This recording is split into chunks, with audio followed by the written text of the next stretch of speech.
I'm back again with another randomish video. Yay? I don't know.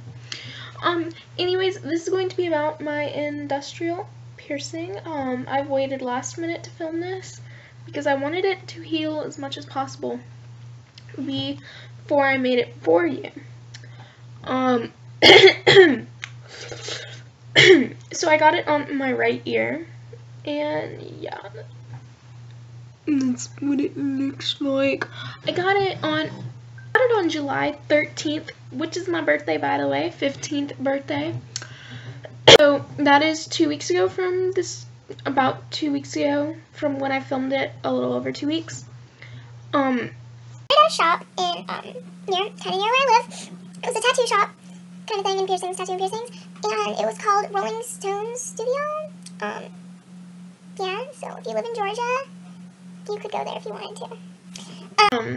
But yeah, so they used a 14 gauge hollow needle, and they had this at the store, and apparently I had other color options and stuff, or you could bring in your own, but I kind of just went with a normal thing. I was like, I think it's pretty self-explanatory that I want a normal bar that just, fits. I don't know. I don't know, man. They apparently had options for me. Anyways, this costed $70 because I've watched a lot of these videos and nobody tells the price.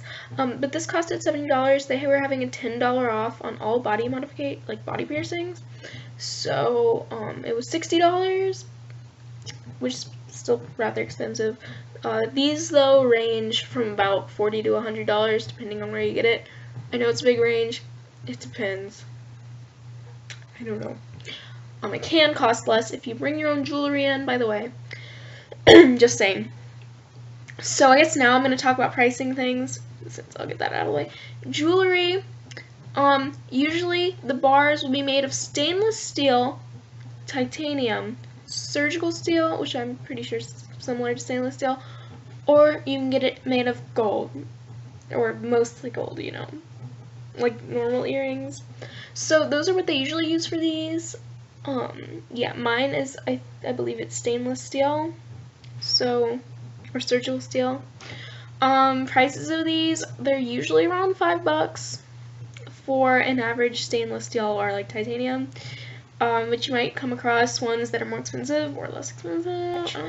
So in my shop that I went to, I got it done by Sam. If you're under 18, you need to bring in like a birth certificate or a passport, some form of identification, because my place, at least that I went to, they wouldn't do it unless you could prove that that was your parent or legal guardian and you were their child or child they're guarding.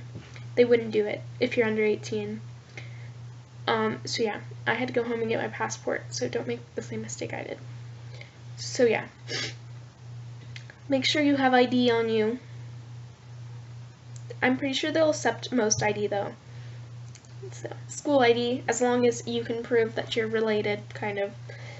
You can't go with just your friend who's over 18, so don't do that.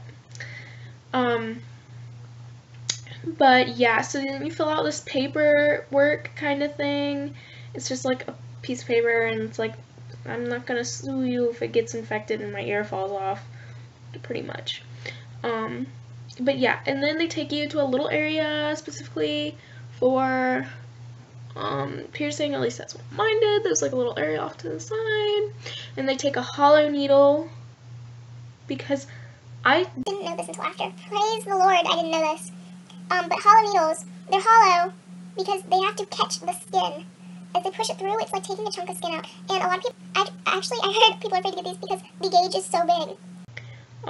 I guess normal, side ones, like the helix ones, I guess, are like the size of normal earrings, which are about, 18 gauge or 20 gauge, whereas this is 14 gauge, although you can get it at 16 gauge, which is slightly smaller, but average it's 14 gauge, and I would recommend, if you're going to get it, just go and get it at 14, because sizing up in cartilage is apparently hell, and you don't want to do it. So, it's not like sizing up on a lobe, because lobe has no cartilage. This has like hard cartilage, and it'll just be death. So yeah. The only thing I was afraid about when doing it is, okay, so they mark it and they have a hollow needle, and you should watch them open the bags, because they should have them in like little plastic kind of bags, and not like a Ziploc bag, like sealed bag. Yeah, some will use metal and some will use plastic. Like, I've seen different ones. Mine, they used a metal one, so I don't know what that means, but they used a metal one. And so basically, they'll clean your ear off with, I don't know, like some use soap and water, some use a sterilizing wipe, and then they will take a marker and they will just mark the areas, and you'll look in a mirror and you'll tell them if it looks good, and they'll hold up the bar for you. Maybe they won't, I don't know if they're not nice. And you'll hold up the bar and you'll make sure you like the positioning of it. I was just like, just do it, so I didn't really complain and be like, I want it slanted more. I just took it how he did it, and I think it looks pretty good. I mean, it looks good to me. I don't know why it would not look good. But yeah, and so then you'll sit down in the chair and they'll just be like, are you ready? And I don't know. And they'll stab you through your ear hole. And what sucks is this hole went fine, but this hole he had to go through 3 times because the hole, it just wasn't working. Like, my hair was in the way and he had to put Vaseline in my hair to keep it out. And so he was having a hard time getting through the hole and stuff. Oh, it was terrible. I almost fainted, but I didn't faint, so you guys can be proud of me. And so yeah, and then they'll put the bar in and they'll put it in on the edges first, and then they'll tie on the little hole thingy-mabobs, and then they'll clean up any blood you have. So yeah, I know this is really out of order, but I'm just giving you information as it comes to me. I'm going to talk about healing. Oh, before I talk about healing, finish up with the piercer. The piercer should inform you about how to clean it, what to do, what not to do, all the information upon your piercing. Mine did not. They asked if I had had piercings before and if I knew what was going on with it, and my father answered yes for me, so maybe that was why he didn't inform me so much, but I don't know. So yeah, they should inform you most of the things that I'm telling you, if not more. And they may inform you in a different way because I'm not a professional or anything, you know. I don't know why people need to say this, like, it should be assumed. I'm just giving you from experience. So, yeah. They should tell you all this stuff. So, yeah, they tell you to use a salt water solution, which basically is saline solution. So if you get multi-purpose saline solution, you can just use a Q-tip and saline solution. That's what I did, and I cleaned it, and I got it clean, and it worked fine. I mean, as long as it's multi-purpose, because there's some that are for like sensitive eyes that say don't use as like a sterilizing kind of thing, because it doesn't do that. It doesn't clean, I guess. So just be careful. Be careful. But yeah, you can get like H2Ocean, I think is what it's called, what most people get. That's also a thing you can do. You can boil water and not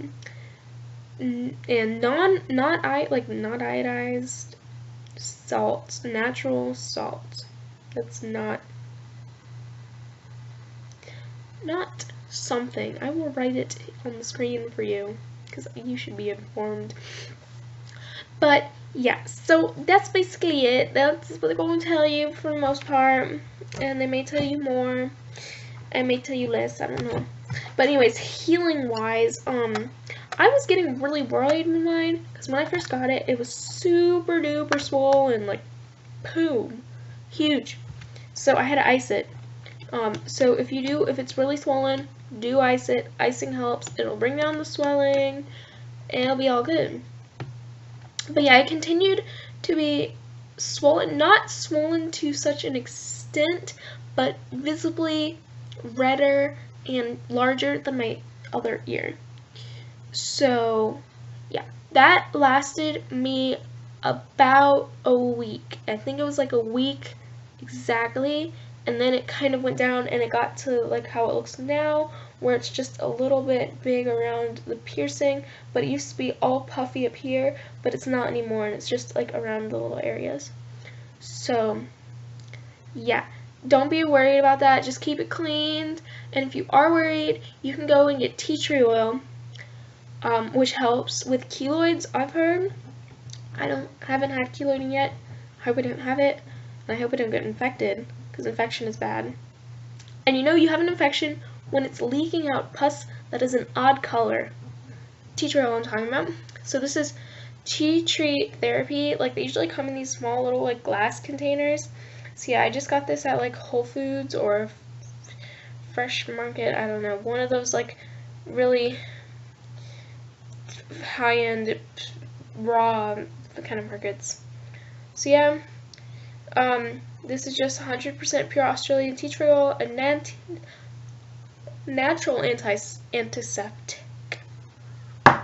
So yeah, I use this in the morning and at night, and I just drop, and then I drop, and then I drop, and then I like put my head down so the drop rolls up to the top one. Kind of, yeah.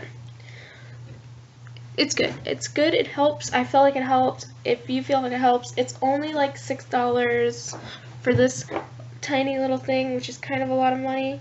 But healing, yeah. So it took me about a week to get the swelling mostly down. It's not completely healed. Healing times, some people take 4 months, because that's the healing of an average helix is 4 months. But the healing for these is at 6 to 8 months to a year. Pain reading for people usually say that the second one is more painful, but he did this one first and then he did this one, and honestly I think the second one was less painful, especially since he had to go back and then do this again, and it kept just getting less painful. I'm gonna just try to explain the pain, because a lot of people call it a pinching feeling and then discomfort. It's more than a pinching feeling. It is the feeling of a needle going through your skin. Exactly what it is. It's basically a force, and it gets hot, and it's stingy feeling, and it's throbby feeling. And I'm trying to relive the pain for you. And it's just, oh god, it's an intense feeling, if that makes sense. And so yeah, I push it through, and it's over. Not like the pain doesn't go away, but it's really just stingy, throbby after they get that done. And then they do the other one, which most people say hurts more, but it was smoother, faster, easier, and it just kind of was quick. And it had the same feeling, but like less magnified. And also the cartilage up here is thicker. But anyways, I would rate it a solid 3, I think, or 2.5. Oh, also about the bar length, my bar is, I think, 38 millimeters. Yeah, 38 millimeters. If you have any questions, comments, or concerns, leave them in the comment section, and I will most likely get to them because there won't be any. But yeah, if you do have any problems and you feel like I could answer them for you better than the internet and research or your piercer, ask me, because if you don't want to call your piercer, then that's okay. But your piercers should accept your calls and questions if you have them, because they should and they're supposed to. But if you think a nice 15-year-old girl on the YouTubes could help you, that would be okay with me, and I will try to help you. And if I can't help you, I will put you into the direction of help, or I will get help for you and send you the helpful information I received. So yeah, bye guys.